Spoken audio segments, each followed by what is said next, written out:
catch a falling star? How do you fix a broken heart? How can we go back to rewrite this from the start? Back when our world glowed from just a spark. He came in and changed the game. Really made us all, whoa, look at this guy. The power of the Ultimate Warrior is something that you want to feel, that you want to taste. He just screamed excitement. Felt the power that makes the skies rumble. He was just on fire all the time. You couldn't help but be inspired by his energy. The Ultimate Warrior has stood the test of time. He's part of history. Just give me one more time. I'll swim through the high tide. I'll stand on the front lines. I'll give it all just to see your face and tell you it's alright to hold you for one night. Just give me one more time. Every man's heart one day beats its final beat. His lungs breathe their final breath. And if what that man did in his life makes the blood pulse through the body of others, it makes them bleed deeper in something than larger than life, then his essence, his spirit, the running the man did, live forever. Just give me one more time. I'll swim through the high tide. I'll stand on the front lines. I'll give it all just to see your face. My Team Warrior girls, you weren't even alive in this world yet when Daddy was doing his Ultimate Warrior thing. But I tell you what, the most awesome thing I will ever do is be your father. Give me one more time. I'll swim through the high tide. I'll stand on the front lines. I am Ultimate Warrior. You are the Ultimate Warrior fans. And the spirit of Ultimate Warrior will run forever. Just give me one more time.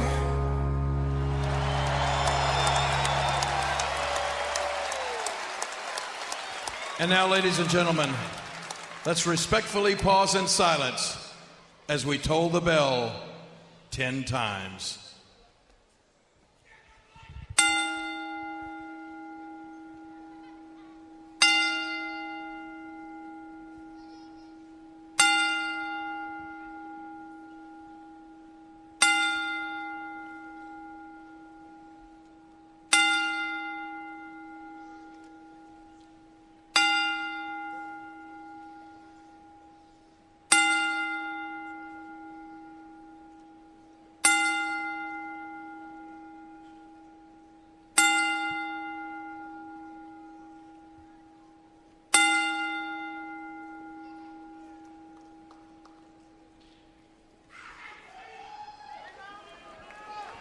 And now join us tonight as we celebrate the life of the Ultimate Warrior.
Oh, you were not aware of this? Your posterior better contact someone at once.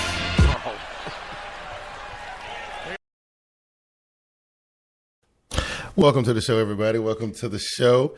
I'll be your boy, Big Q, TeamBoydTV. This is the Raw Report for April 14th, and this is a weird little show. It was I don't know. I think because of the stuff that happened last week, they had to, and this is the thing I'm saying. Like most of the time, when you see a tournament just not announced or just kind of shows up out of the blue.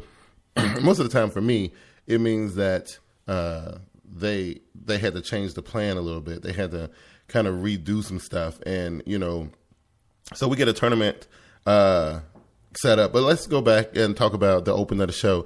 So, all last week we were kind of in shock. I think it was last Tuesday. We kind of got the news about the Ultimate Warrior. Well, some of us got it. Was it Monday night? No, it was Tuesday. It's Tuesday night. Yeah, most of us got it on Tuesday night. And so it's been a whole thing about the Ultimate Warrior and, the whole situation with the Hall of Fame and his final appearance on Raw when he was, had that eerie speech / promo. It was kind of like I said in last week's podcast, man. It was weird listening to it after you find out like what really went down and whatnot. I think that WWE did a really good job of, because in my time of being a wrestling fan, I think this is probably the third time I've seen them do this. I think I remember them doing it with Eddie, and I think I remember them doing it with Chris Benoit, and then this time. So, but this was good though. The video package that they had. Set up. It was beautifully done. The song was awesome. The clips that they used were pretty good. The stuff where what he was saying at the Hall of Fame speech, and the part with his little kids and stuff. I mean, it was beautifully done. It's just I don't know. It's just I've been sitting here trying over the last couple days to really like let it all sink in. I can't believe that it all happened the way it did. But it did. WWE as classy as ever, set it up beautifully, and I think they did an awesome job. All the guys were on the stage, all the talent was on the stage. They were rocking Ultimate Warrior t-shirts, and some of them had the masks on. Jimmy and Jey Uso, normally they have the tribal face paint on. They had Ultimate Warrior style face paint on last night's show. It was good. I think it was good. We got the 10-bell salute. Good stuff, right? And then as soon as that was over, and they announced the number one contenders tournament for Big E's Intercontinental title, I was like, oh, okay, so this is what, because I'm telling you, if you think back to most of the time where you saw that there was a tournament, it was always because they had to do a change of plans, and it wasn't really, it couldn't really work with the storylines and stuff like that. It was, and a lot of times, especially if you saw the opener of the show, you saw people like Cody and Natalya. They were kind of broken up, man. It was, it was kind of hard for those guys. And I'm thinking because, Natalya and Cody, and some of the other younger guys, especially like the second, third generation guys, were kids when they first met this dude or whatever. So I don't know. I just know it looked like Natalya and Cody, for the most part, were the ones that were the most shaken up about it. But we get this tournament set up, and they had some pretty good matches on the set up in the tournament. So I guess this week we got the first round of the tournament and some pretty decent matches on there. The first one was the returning RVD versus Alberto Del Rio, and I know I've been reading some stuff here and there about Alberto Del Rio wanting to wind his career down a little bit and was thinking about retiring and all this kind of stuff. But I don't know. I was watching in this match, and he put on a really, really good match. I mean, the dude still looked like he can go. I'm not quite sure how old he is. I had to do some research on that to find out. But he was giving RVD all he could handle. And I don't know. Maybe ADR just don't want to be one of those guys who want to be wrestling when he's like 45, 47, 48 years. Maybe he just don't want to be that guy. But dude can still move and go. I mean, he looks pretty young. I thought, just by looking at him, watching the way he moves around the ring, I would think that RVD was probably older than him, But, although it was a really good match, RVD shows up pretty good. And I was sitting there watching the match thinking to myself, if I was setting this tournament up, how would I play it out to, add some more drama to it and whatnot? Would I book ADR to go over, or would I book RVD to go over? And I was just sitting there, while I'm watching the match, I was thinking about this, and I was like, wow, I'm not really sure, and I was really split all the way down to the very end, because I was like, okay, well, maybe it makes more sense. RVD is returning. He just came back. He's been gone for a little bit. It'd be nice to build a little bit of drama with RVD and try to, show his little ascension, trying to regain the title and whatnot, and give him another match. So I was hoping that RVD won, because I was thinking to myself, like, ADR is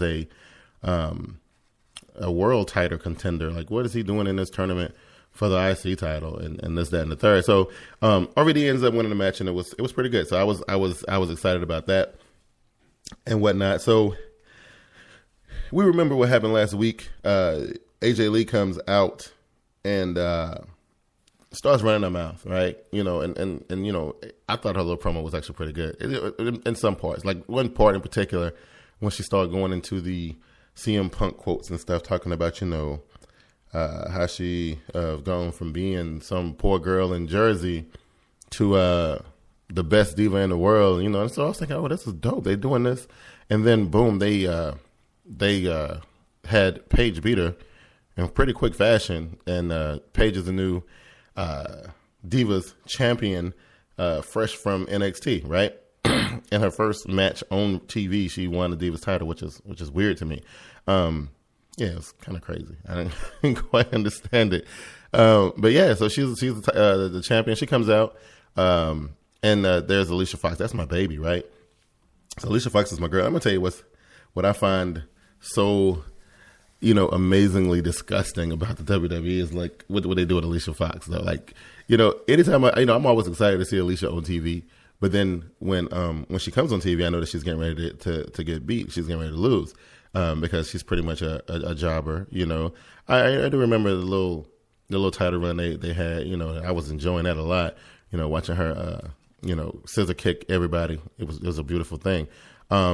But, I knew when I saw that's who Paige was facing, I knew what was going to happen. I was like, they're going to let Alicia get beat again. Me and my daughter was watching the show, and, and she was like, oh, girl, there's your favorite Alicia. I was like, yeah, but she's going to lose, so it doesn't really matter. And, my daughter was like, how you know? I was like, oh, because she always loses.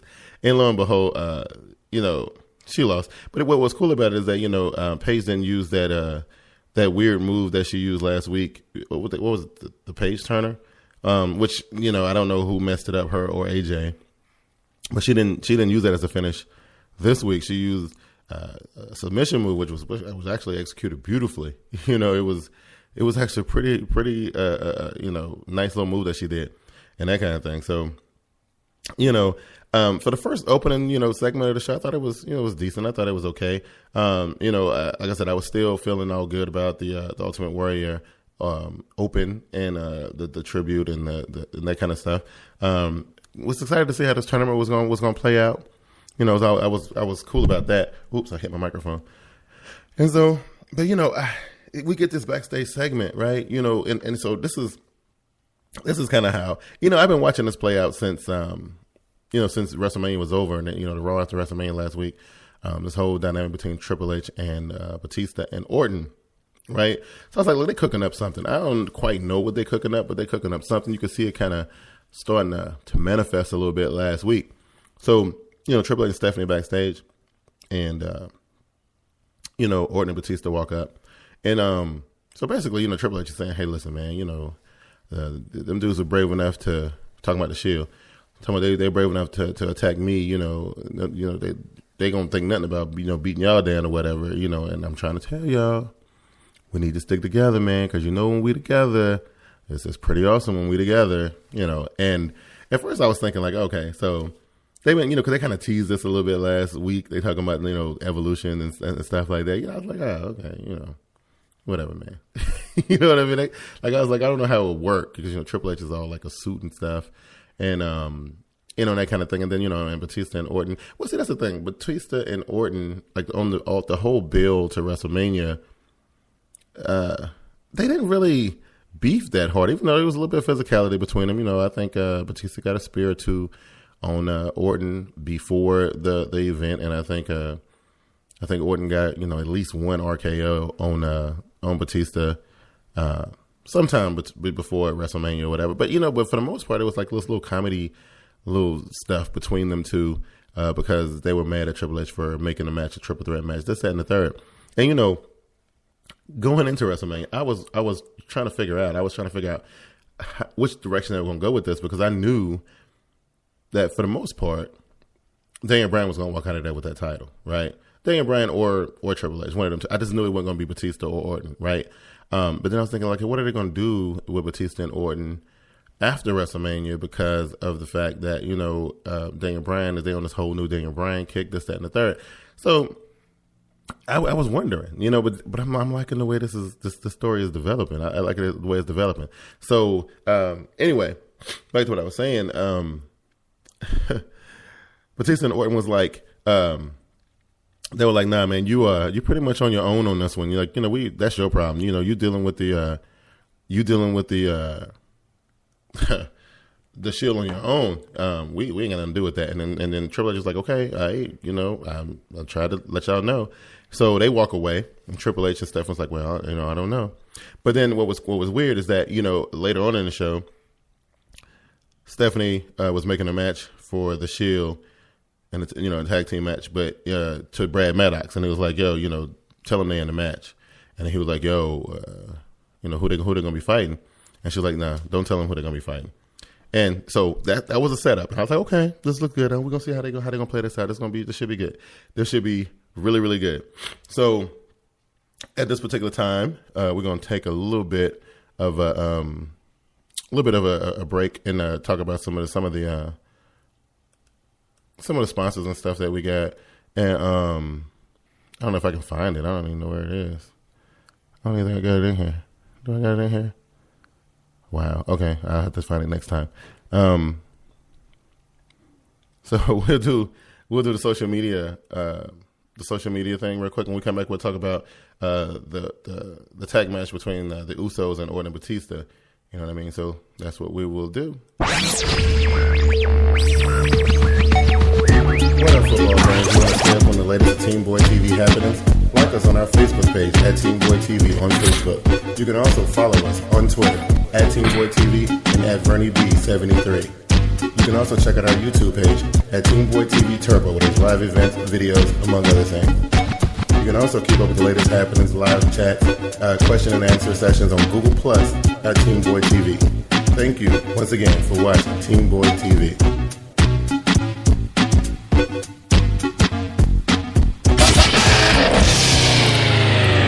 All right. So we get back to the show, and we see the Usos, you know, getting ready to do their, you know, their little war dance situation, and they got that popping off, right? And I'm like, okay, this should be great. And so I'm like, okay, this is pretty good. This is pretty good. This is gonna be a pretty good match. And I don't know what they got. They got the Usos in a pretty big time match with these guys. You know, even though, you know, I'm thinking to myself like, okay, you know, Batista or what they look like fighting somebody like the Usos. You know what I mean? Like I don't quite get it.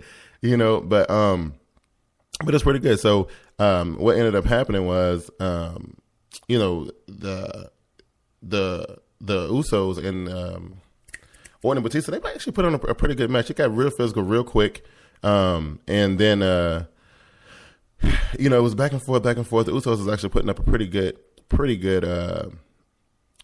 fight. And you know, I'm sitting there watching this whole thing, and I'm like, wow, this is pretty good. But I don't know exactly what they're trying to do here. So and then when it looked like when it looked like the Usos were getting a little bit manhandled and whatnot, I was like, okay, they're setting up something here, because, you know, the Usos ain't got no business, you know, fighting against the Batista and Randy Orton and all that kind of stuff. It just seems like, you know, this has seemed a little weird. But then Sierra Hotel, India, Echo, Lima, Delta, Shield. Then the Shield comes out, right? And you know what? We should have known. We should have known when we were watching that little backstage promo with Triple H and Stephanie. We should have known that this is what they were trying to set up. And you know, just like I was telling my daughter when we was watching the show, I was like, watch what happens. Triple H tried to tell them. They didn't want to listen. They went out there anyway. And so the show comes out there and completely destroys the boys, right? And the good thing about it is, like, you know, they didn't get a chance to do like a whole lot of damage to him, you know, because you know, since those were the bad guys or whatever, like Batista and Orton, they kind of slid out of the ring and, you know, and kind of went on about their business or whatever, you know. And you kind of see them walking in the back, you know, and they walk up to Triple H and Stephanie, and, you know, Triple H was like, "See, I told you. See, I tried to tell you. You didn't want to listen. You know, I tried to tell you. You know what I mean?" And I thought the whole setup was good. Now this right here, it's going to set up for what's supposed to be happening later on tonight. Oh goodness, I hate when I do that online. When I'm live, I have to blow my nose. It's ridiculously gross. Anyway, so it set up something that I thought, you know, this is good. I was like, okay, well, the Shield pretty much then went through everybody. You know what I'm saying? They even put them up against the Wyatts, which was epic. But this is good. They got, you know, Batista, Triple H, Randy Orton. This should be good. But, you know, Orton and Batista try to play it off like, you know, like, well, they didn't really listen to what Triple H was saying, so they kept on moving around. So they didn't give you no indication that what was going to happen later in the show, which I was really excited to see. But that's how the whole thing went down. And my thoughts on it, I thought it was well executed. I thought that the WWE did a really good job of setting it up really beautifully. I was like, kudos to WWE, because, you know, like, you know, you would think that after all the crazy stuff that's been going on, especially with the Undertaker and the CM Punk and you know, now the Ultimate Warrior, and, you know, like, you think they'd be running out of stuff to do, but they've been cranking out some pretty good stuff, and I got to give them their props, and they've been doing a really good job, you know. So, and then the next tournament match was up on the card, which was Cesaro versus Mark Henry, which I was like, okay, well, this should be good, because, you know, they doing this whole Cesaro push, and they keep putting him up against these really big, strong guys, and I'm thinking, okay, you know, Mark Henry, this one should be good. You know, I want to see what kind of crazy stuff that Cesaro does in this match. And I was like, you know, and this wasn't one of Cesaro's like most awesome matches or whatever, but it was still showcasing the dude's strength and that kind of thing. So and you know, before all that though, you know, Paul Heyman came out, had another outstanding promo. This dude is the promo king. You know what I mean? I don't care what nobody say. Paul Heyman is a promo king. You know, I can't think of nobody else that could touch this man on the mic. He is just that awesome. You know what I mean? And so, you know, Cesaro comes out. You know, Mark Henry comes out in the big, like you know, we was seeing the Ultimate Warrior shirts, you know, all over the arena, and then, you know, and all the superstars were wearing them. But Mark Henry comes out and he had like the biggest one. I had, you know, that thing must have been like a 6XL or something like that. It was ginormous. You know, but lo and behold, you know, Cesaro wins the match, you know, with the neutralizer, you know, and, you know, now I've seen him do the neutralizer on like the Big Show and the Great Khali. Some pretty big dudes, you know what I mean? But watch him try to get Mark Henry up, man. I don't think he got him completely vertical. It was, you know, he was kind of, you know, leaning forward, but he got it up and he nailed him, and he won with the neutralizer. So again, a good show of strength from Cesaro. He moves on, and so, you know, I think they're doing some really good things with Cesaro. Now, the question I got about this whole Cesaro character, so all the way up to WrestleMania, well, all the way up to the Raw last week, it looked like they were trying to, you know, separate Cesaro from Swagger and turn Cesaro face in the process. But then he shows up on Monday Night Raw and announces that he is aligning himself with Paul Heyman. Now, I'm confused. Is Paul Heyman going to represent a face? You know what I mean? You know, or is this their way of saying that they want Cesaro to be a heel? You know, I don't know. You know what I'm saying?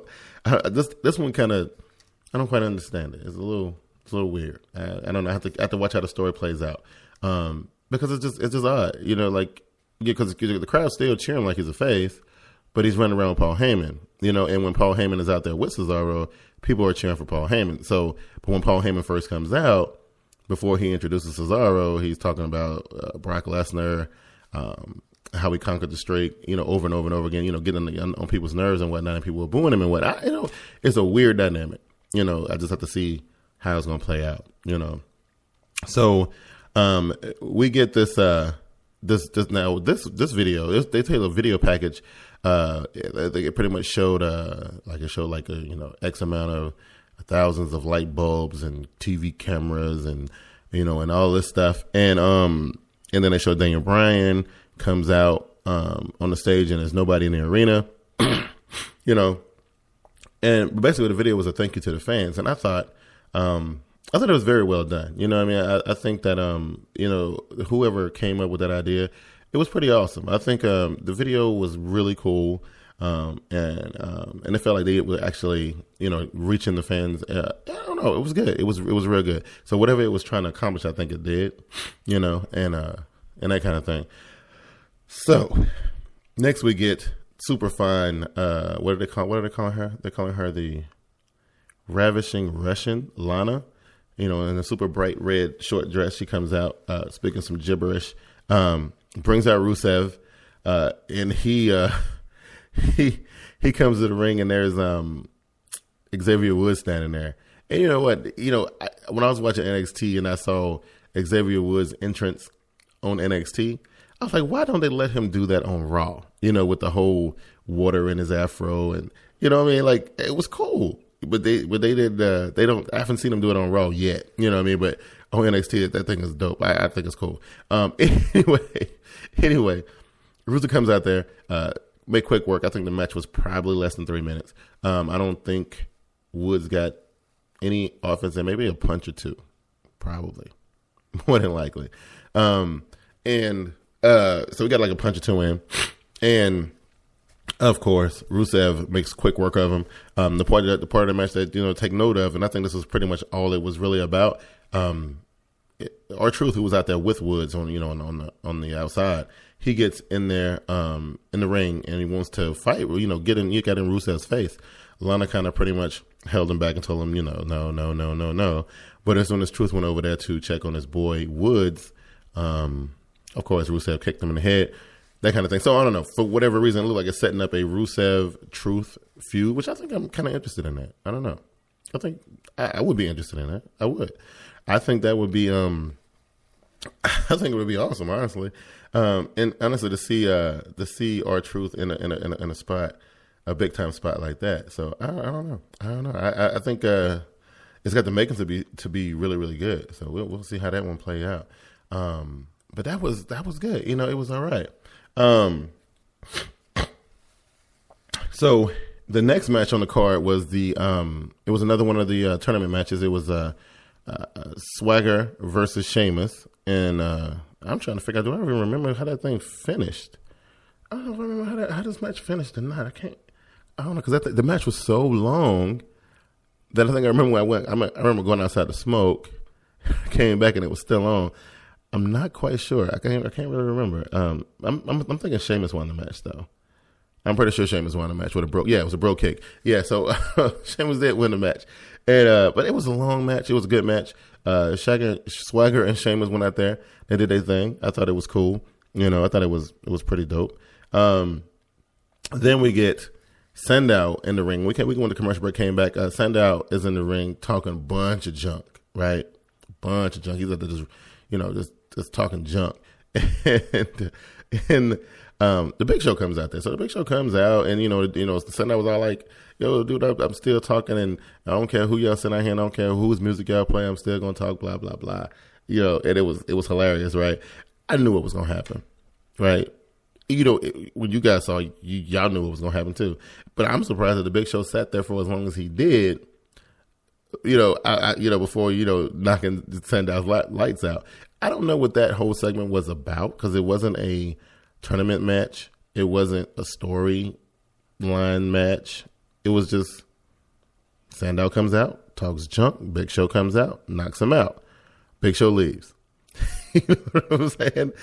That was it. I thought it was cool. You know, I thought it was really, really dope. You know what I mean? And that was that. And so you know, that's the way that whole thing ended. And that means that now it is time for us to take another break, and we will be doing that right now. Check it out, guys. If you're looking to build your online presence to gain a larger audience, there's only so much that social media can do for you.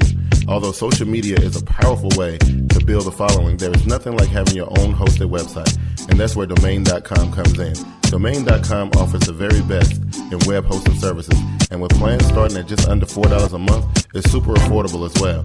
And now, because you guys are faithful followers of TeamBoydTV's RAW Report, you can get yourself a sweet combo deal if you go to TeamBoydTV.com and click the Domain.com button. Once you click the button, you get redirected to the Domain.com promo page, where once you sign up and use the promo code DOMFREE, that's DOMFREE, you can get yourself a free domain. That's a free website that you can use to build your audience. And Domain.com web hosting is packed with bonus features too.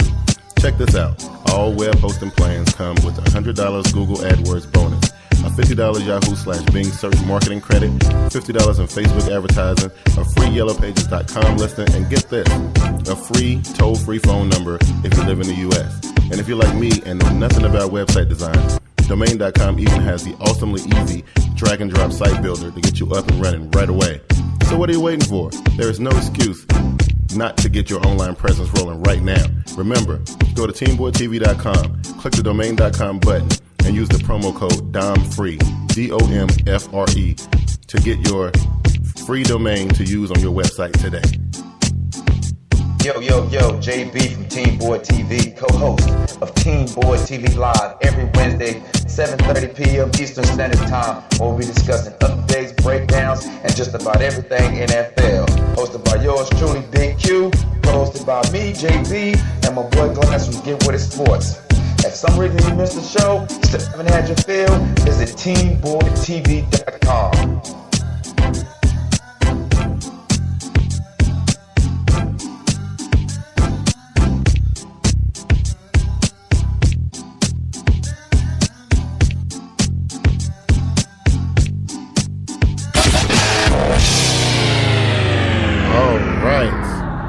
Back.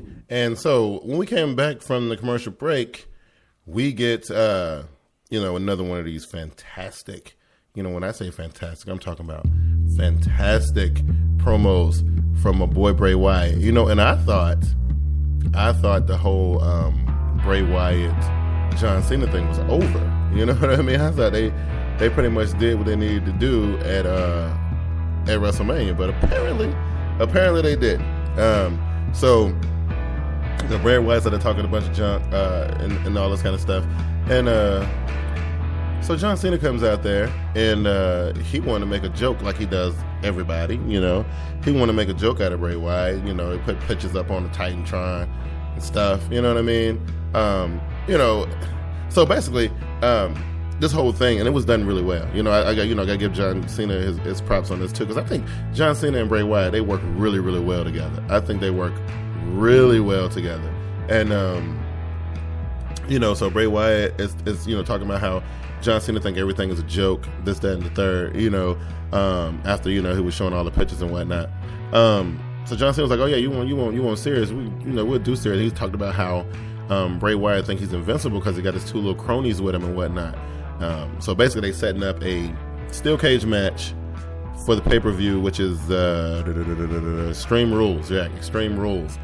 Which I don't know. This one is intriguing to me. I want to see how this one plays out. You know what I mean? This one should be really, really good. I think the match at WrestleMania was awesome. It was really good. The match at WrestleMania was outstanding. And they get to do it again in a steel cage this time. Even though I know steel cages usually, they always say, hey, let's do a steel cage because we don't want interference. And dudes, it still interferes. It's ridiculous. You know what I mean? But for the most part, though, I like this. I like where they're going with this. And I think this is going to be great. I love seeing Bray Wyatt on the microphone, because Bray Wyatt is magic on that microphone. He is, and him and John Cena, they've been doing their thing. I got to give them all the props in the world for that kind of thing. So the next thing we get is a backstage segment, which this was good. This was really, really good. Stephanie is in there talking to Kane, right? Getting all in Kane's face. Talking a bunch of junk to Kane, talking about how he failed to stop Daniel Bryan like on 3 separate occasions, and this, that, and the third, and you're like, what happened to you, Kane? And used to be the devil's favorite demon, and the big red monster, and all this kind of crap, right? So she was like really kind of trying to fire Kane up and whatnot, so basically, and this is good because I was wondering, because Triple H basically then took himself out of the situation with Daniel Bryan, right? He's removed himself from that, and he's removing Orton and Batista from the Daniel Bryan situation as well. So, now it looked like, because Kane was like, I will eviscerate Daniel Bryan, this, that, and the third, and he goes and opens the little glass case that has the Kane mask in it, and pretty much saying that, because I think, after this segment, I think they showed a commercial of a video package of Kane's path of destruction, and and all the violence and stuff that he's caused over the years. And I was like, wow, this is gonna be good. Yeah, Daniel Bryan. So I'm assuming that we're gonna see some type of Kane versus Daniel Bryan at Extreme Rules. The sad part about it is I don't know if it's gonna be for the title. It wouldn't be for the title. I don't think it would be for the title. It'd be nice if it was for the title, but I doubt if it's gonna be. We'll see how they build it up. I still got like another week or two, or 2 or 3 weeks to build this up. So it should be good. I actually was excited for this. I thought, hey, because as much as I like the corporate Kane character, because I love the corporate Kane character, it's nice to see how they can flip flop them back and forth like that. And it should be awesome. I'm ready to see this. This should be good. Like so far, even though the Daniel Bryan Kane match is not announced yet, the only match that they've really announced for Extreme Rules is John Cena versus Bray Wyatt in a steel cage. But just the notion that it's going to be a Daniel Bryan versus Kane match at Extreme Rules, it's shaping up to be a pretty decent card already. You know what I mean? So I don't know. I'm with it. You know what I'm saying? I'm all in on it. I think it's fine. I am okay with it. Sign me up. You know what I'm saying? So then we can finally get to the main event of the evening, which was the match that Stephanie had set up previously in the night, which was the Shield versus a mystery opponents, right? And so Shield comes out, and they wait on their opponents and stuff. And God, I'm trying to think who came out first. It was it Ryback? No, Ryback didn't come out first, did it? Maybe it was Ryback. I think maybe it was Ryback. So Ryback and Curtis Axel comes out. And I'm thinking, what? This is lame. They setting this up, and then basically I was looking at the time too, and I was like, wow, the show about to end. This ain't gonna be no real match or whatever, And so as Ryback came out, then I think it was 3MB. Then there was Bad News Barrett. There was, gosh, who all was there? Ended up being 11 people coming out there. So it was 11-on-3 tag match, right? Which was crazy. So, basically the match started, all the guys was beating down the Shield or whatever. Then the Shield mounted a little bit of offense to show that they were, the Shield, and they were like, super strong or whatever. And then of course, once they got everybody outside the ring or whatever, the Shield they had came and they reclaimed the ring, and they were the only ones in the ring. And then, they were kind of, the whole thing was awesome. I think, it was really nice. It was really cool the way they did it. And then, basically they kind of got overwhelmed again, and you hear JBL in the mic like, yeah, the numbers game finally caught up with the Shield. It's all good when the numbers are in their favor, but now the numbers not in their favor. All this kind of stuff. And so it's already 11 people out there jumping on 3 guys, right? Already 11. You know what I mean? And I'm sitting there thinking, like, what? So what is the point? What is the purpose? Is Triple H just want to get all these guys to beat the Shield up just because? You know what I mean? Like he just want them to beat them up. And I'm sitting there just trying to decipher, like, what was the message they were trying to get across? And then I heard this.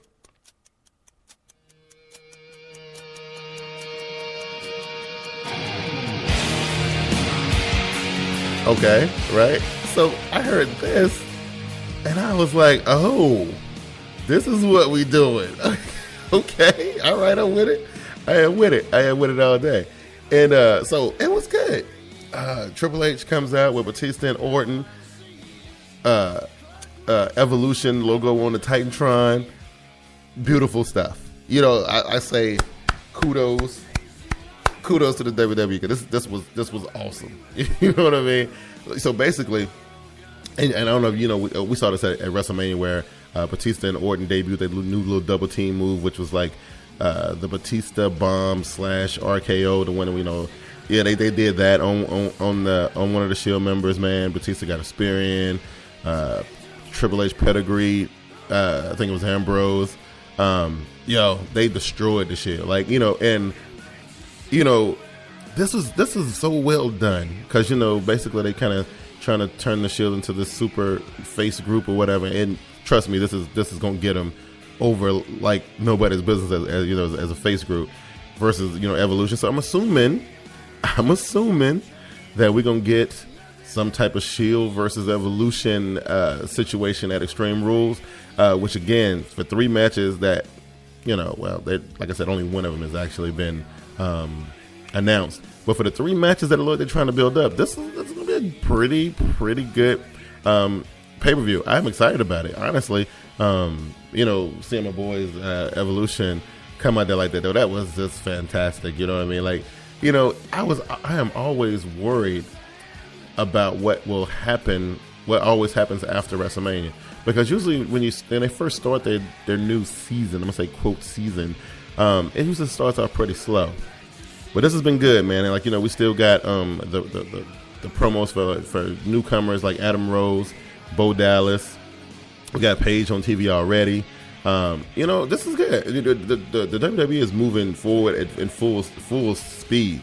And, like, despite what a lot of people on the internet have been saying, you know, like, I know certain people on the internet, they like to come on the internet and just bash the WWE product.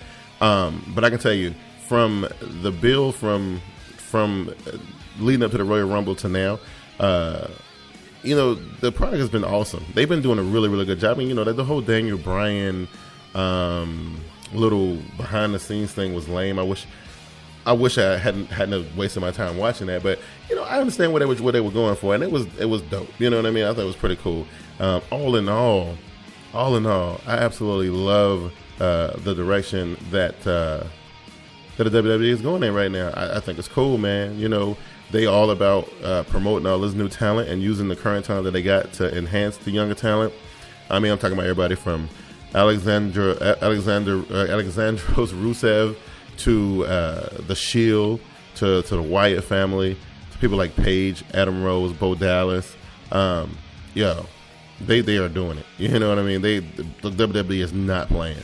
You know, so listen, that's going to be Team Boy TV's Raw Report for this week, for the week of April 14th. And I want to thank you guys for tuning in again with me. Hey, listen, you guys have been doing some awesome stuff. The podcast has been doing really well on iTunes, on Stitcher, on Spreaker, on YouTube, on SoundCloud. You guys have been doing, you know, awesome things. Like, I've been seeing all the downloads, all the the likes and stuff you guys have been giving it.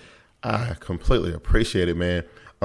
If you guys be listening to it on iTunes, man, make sure you give it, you know, a little review. And if you don't want to type anything, man, just give it some stars or whatever.